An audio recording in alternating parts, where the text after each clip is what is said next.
I-share to sa inyo. Giving up, sabi nga ito, giving up is our biggest flaw. Trying again is always the most guaranteed way to succeed. Gusto kong i-share yan sa inyo at gusto natin pag-usapan yan mamaya. Welcome to my channel, and for today's video guys, gusto kong i-share sa inyo ang aking journey dito sa YouTube at gusto kong pag-usapan natin yung mga nangyayari ngayon sa YouTube.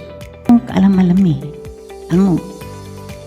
siguro naman lahat sa YouTube naging YouTuber tayo. Hindi natin alam.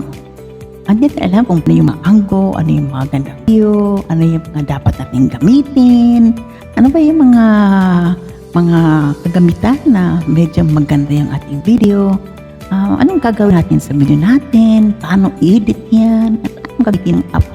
Yun mga bagay na yan, hindi natin alam. So, nung nag-umpisa ako sa YouTube, wala akong kalam-alam.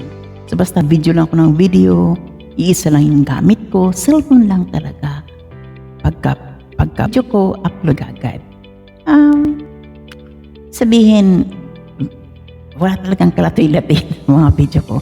Pero dumating sa point na na-approve naman ako. Tinanggap ako ni YT. Yun lang isang partner sa YouTube. So, tinanggap ako. Nang wala mga kalatoy-latoy yung aking mga videos. Hanggat sa dumating sa ilang years na focus ako sa music. At nagustuhan ko yung music dahil yun talagang passion ko. Gusto kong gumawa ng mga remix, cha-cha, nag-upload ako ng mga jazz music, yung mga kumanta din ako kahit na wala naman akong boses, kahit na hindi naman ako magaling kumanta. Pero dahil passion ko yun, dahil gusto kong kumanta, parang gusto kong sabihin sa mundo na, okay, marunong din ako kumanta. Pero alam ko wala naman nanonood. So, parang ganun ba? So, dahil passion natin, so gusto natin ipakita.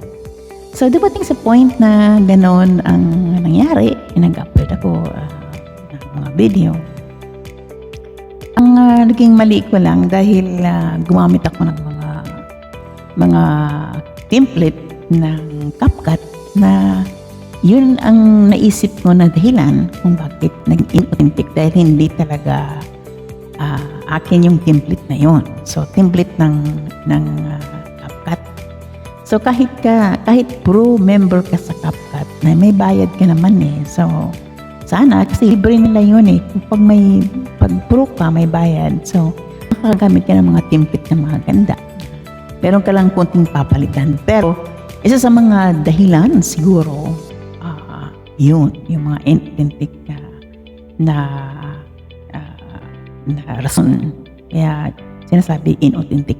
Very understandable pag sinabi mong inauthentic, ibig sabihin hindi real, hindi sa'yo.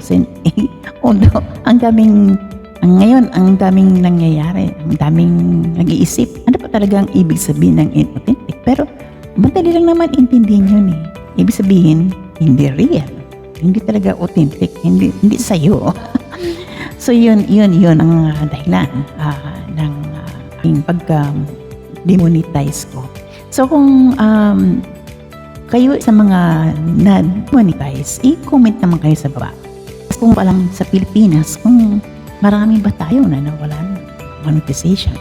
Kasi ngayon nakikita ko lang naman malalaking channel yung mga milyones, yung mga views, yung mga subscribers. Yun ang mga nakikita kong nagde-demo talaga. Talaga hindi nagpapakita ng mukha. Talagang inauthentic talaga. Saka yung gumagamit talaga ng AI. So yun talaga ang inauthentic, yung AI talaga. Gumamit talaga ako ng AI. Kaya yun ang violation ko. Kaya ako nawalan ng $sign sa YouTube. So gusto kong i-align yung ating quote for the day.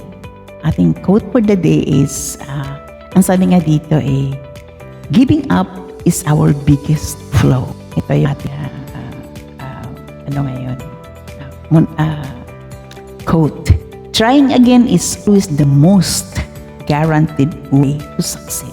So, try and try until we succeed. Kaya tayo mga small creator, kung nawalan tayo ng monetization, huwag tayong mag-give up. Dahil kung yun ang passion natin, tuloy lang natin. Huwag tayong mag-give up. Dahil kung mag-give up tayo, ibig sabihin, matatalo tayo. So, tuloy lang until we succeed. Alam nyo guys, hindi lang naman dito sa YouTube to. Sa lahat ng anggol buhay mo, napakaganda itong quote for the day na isinare ko sa inyo. Na ang sabi nga dito na dali tayong mag-up, tayong matalo. Kaya tuloy lang natin. Kaya yun ang ating key para tayo ay maging successful. Yung ibig sabihin, parang matalo natin yung weakness natin. So tuloy lang natin. So, huwag tayong mag-give up. Kaya tuloy lang natin. Sa buhay natin, matrabaho man natin, marelasyon man natin, mapamilya man natin. So, dapat meron tayong huwag tayong mag-give up. May man ang nangyayari sa buhay natin, sa trabaho natin, sa paligid natin. Huwag tayong mag-give up. Ituloy lang natin at ang ating inspiration ay yung future. Yung natin gawin para ma-inspire tayo. Bisa gumawa tayo ng maayos. Kung sa YouTube, gumawa tayo ng magandang video, i-improve natin yung videos natin para maging kaaya, maging utin talaga. So, yun ang ating inspiration is to do better. So, yun ang inspiration. So, sa pamilya natin, sa ating relasyon, kahit kailan, mga kaibigan natin, pwede natin ma-apply itong quote for the day. So maraming salamat sa inyong pakikinig. Sana nagustuhan niyo ang ating quote for the day.